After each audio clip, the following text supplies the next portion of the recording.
Kerajaan memahami keresahan rakyat berhubung isu kebanjiran warga Rohingya dan aktiviti mereka di beberapa lokasi yang menjadi perhatian umum, tegas Ketua Pengarah Jabatan Komunikasi Komuniti JKOM Muhammad Ishamuddin Ghazali. Beliau berkata kebimbangan yang disuarakan masyarakat tidak dipandang ringan, malah sentiasa diberi perhatian oleh kerajaan menerusi tindakan susulan dan penguatkuasaan oleh agensi berkaitan.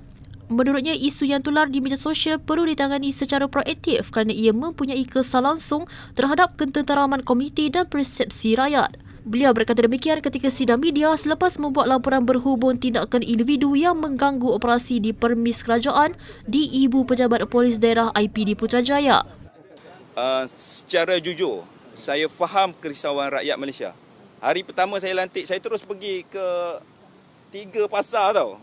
Pasar Selayar, Pasar Kuala Lumpur dan Jalan Baru Selayar yang penuh dengan tempat viral tu saya dah pergi dah. Hari pertama, pukul 3 pagi saya balik. Hari pertama clock in. Jadi menunjukkan bahawa kerisauan rakyat Malaysia ni saya ambil berat. Sebab Jabatan Komunikasi Komuniti kena lebih proaktif dah. Semua isu yang viral di media sosial kami kena ambil maklum. Sebab apa? Rakyat resah. Bila rakyat resah, komuniti resah. Bila komuniti resah, kami Jabatan Komunikasi Komuniti kena ambil benda ni bawa ke atas.